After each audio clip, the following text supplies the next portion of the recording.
할렐루야, 10월 30일 월요일 새벽입니다. 오늘 하나님께서 주시는 은혜의 말씀은 마태복음 6장 1절 말씀이 되겠습니다. 신약성경 마태복음 6장 1절 말씀을 봉독해 드리겠습니다. 사람에게 보이려고 그들 앞에서 너희 의를 행하지 않도록 주의하라. 그리하지 아니하면 하늘에 계신 너희 아버지께 상을 받지 못하느니라. 아멘. 오늘은 의인은 하나님 한 분만을 추구한다. 의인은 하나님 한 분만을 추구한다라는 제목으로 하나님 말씀을 상고하겠습니다. 마태복음 6장 1절부터 18절은 한 가지 주제에 대한 예수님의 가르치심입니다. 당연히 5장부터 시작된 산상수훈의 일부분이기도 합니다. 산상수훈은 팔복으로부터 시작이 되죠. 이는 천국을 선전하고 사람들을 천국으로 이끌어야 할 제자들의 삶의 방식에 대한 가르침입니다. 그러므로 6장에서 이어지는 예수님의 가르치심 역시 팔복과 밀접한 관계가 있으리라는 것은 당연한 추론입니다. 그렇다면 6장 1절부터 18절에 기록된 말씀이 한 가지 주제라고 한다면 이 주제는 구체적으로 팔복의 어떤 가르침과 관계가 있을까요? 그 가르침, 즉 관계 있는 팔복의 한 가르침이 바로 6장 1절부터 18절까지의 주제인데 이 점에 대해서 잭 스코트 목사는 분명히 말했습니다. 바로 온유한 자는 복이 있나니 그들이 땅을 기업으로 받을 것이며 라는 5장 5절의 말씀과 관계 있는 말씀이라는 거예요. 왜 그런가 하면 온유한 자는 원수 갚지 않는 자, 복수하지 않는 자인데 왜 이렇게 행동하느냐 하면 온유한 자는 애초부터 칭찬과 보상을 기대하지 않기 때문이라는 것이죠. 그러니까 좋은 행동을 하지 않으니까 나는 보상을 기대하지 않는다 이런 것이 아니라 선한 일을 해도 보상을 기대하지 않는다는 거예요. 왜냐하면 그의 관심은 오직 하나님의 영광이기 때문이죠.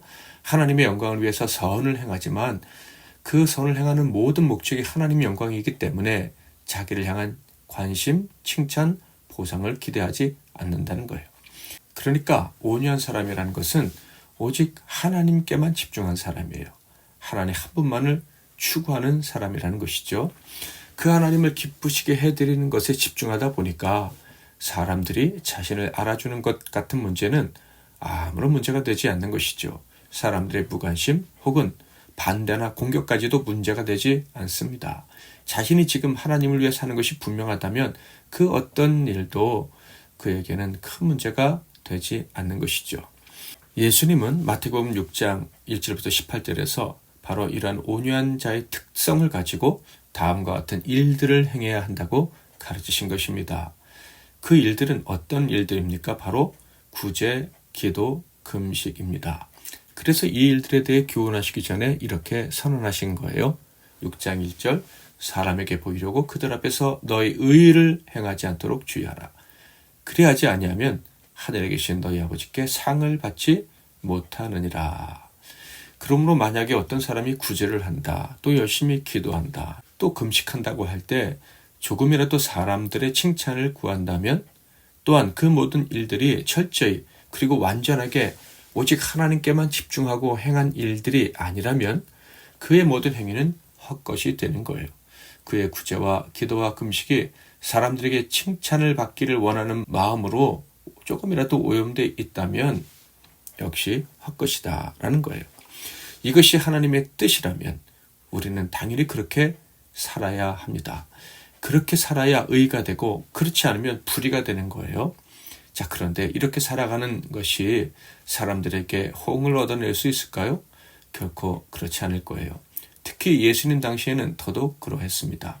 왜냐하면 대부분의 유대교인들은 사람에게 보이려고 이런 일들을 행했었기 때문이에요.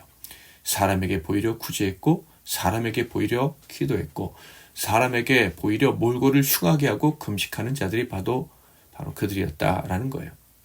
자, 그런데 이런 질문을 할 수 있겠죠. 사람에게 보이려는 것이 그렇게 큰 무지일까? 기도한다는 것, 금식한다는 것, 구제한다는 것 그 자체만으로도 참 귀한 일이 아닐까 이런 생각을 할 수 있는 거예요. 그런데 그것에 대한 판단은 우리가 해서는 안 되겠죠. 주님의 말씀을 판단 기준으로 삼아야 할 것입니다. 그러므로 우리는 예수님의 말씀을 확인해 볼 필요가 있겠죠. 구제, 기도, 금식할 때 어떤 태도로 해야 되는지 주님 가르치심을 보게 되는데, 그 가르치심을 보면 공통되는 심각한 문제점들이 있다는 것을 발견하게 되고, 그렇게 하면 하나님께 상을 받지 못할 것이다 라는 것을 알 수가 있어요. 자, 예수님 말씀을 들어볼까요? 6장 2절. 그러므로 구제할 때 외식하는 자가 사람에게서 영광을 받으려고 회당과 거리에서 하는 것 같이 너희 앞에 나팔을 불지 말라. 진실로 너희에게 이르노니 그들은 자기 상을 이미 받았느니라. 5절. 또 너희는 기도할 때 외식하는 자와 같이 하지 말라. 그들은 사람에게 보이려고 회당과 큰 거리 어귀에 서서 기도하기를 좋아하느니라. 내가 진실로 너희에게 이르노니 그들은 자기 상을 이미 받았느니라. 16절. 금식할 때 너희는 외식하는 자들과 같이 슬픈 기색을 보이지 말라. 그들은 금식하는 것을 사람에게 보이려고 얼굴을 흉하게 하느니라. 내가 진실로 너희에게 이르노니 그들은 자기 상을 이미 받았느니라. 이것이 구제하고 기도하고 금식하는 자들이 가져야 될 절대적인 기준입니다. 그 기준이 무엇이라고요? 사람에게 보이려 해서는 절대로 안 된다. 그들에겐 상이 주어지지 않는다라는 거예요. 그러니까 사람에게 보이려고 구제하고 기도하고 금식하는 것은 하나님 보실 땐 가치가 없다라는 말씀입니다. 자, 그런데 주님께서 이런 교훈을 주실 때 그 시대에 살던 소위 신앙인들, 곧 유대 교인들은 구제와 기도와 금식이 모두 다 자기 가시가 목적이었습니다. 자신의 신앙, 자신의 의를 자랑하고 사람들에게 인정받으려 이런 일들을 행했다라는 거예요. 그러므로 주님의 가르치심을 들었을 때 그들은 어떻게 반응했을까요? 당연히 싫어했고 아주 몹시 싫어했죠. 그래서 예수님을 박해한 것입니다. 그러므로 예수님께서 가르치신 대로 사람을 의식하지 않고 오직 하나님만을 위해 이런 일들을 행한다면 다음과 같은 이 일이 발생할 것임을 알아야 할 거예요. 즉 하나님이 기뻐하시는 방식, 하나님의 의롭다고 인정하실 방식대로 살아간다면 주님이 팔복에서 말씀하신 그 일이 이루어진다라는 거예요. 5장 10절. 의를 위하여 박해를 받는 자는 복이 있나니 천국이 그들의 것임이라.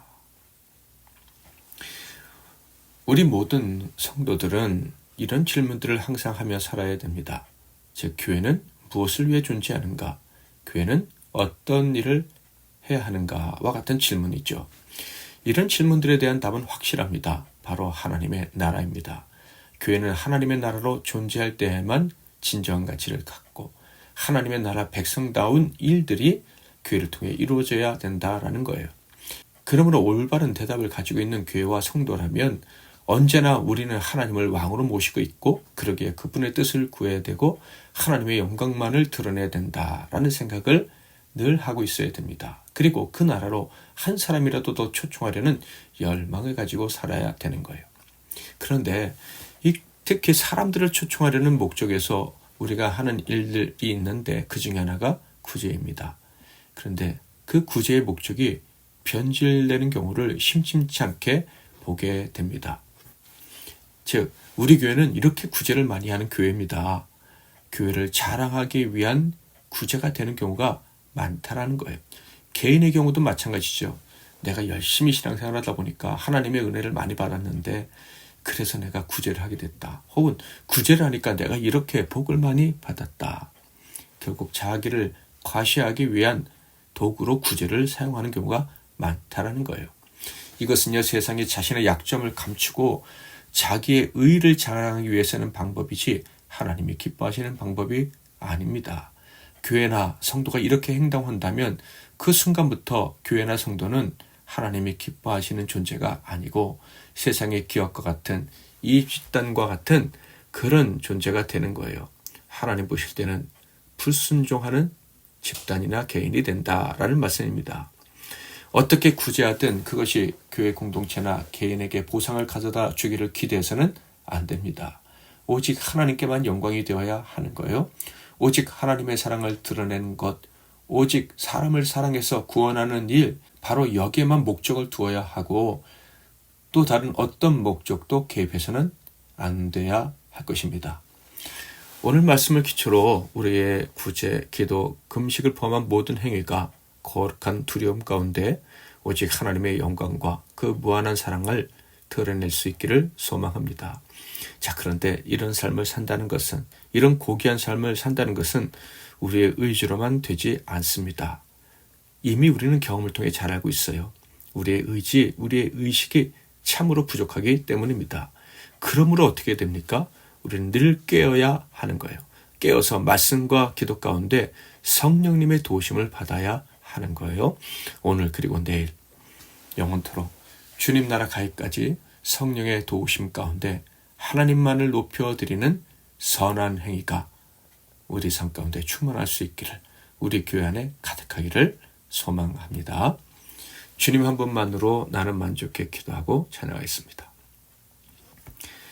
주님 한 분만으로 나는 만족해, 나의 모든 것 되신 주님 찬양해, 나의 영원한 생명 되신 예수님 목소리 높여 찬양해, 주님의 크신 사랑 찬양해, 나의 힘과 능력이 되신 주, 나의 모든 삶 변화되었네, 크신 주의 사랑 찬양해.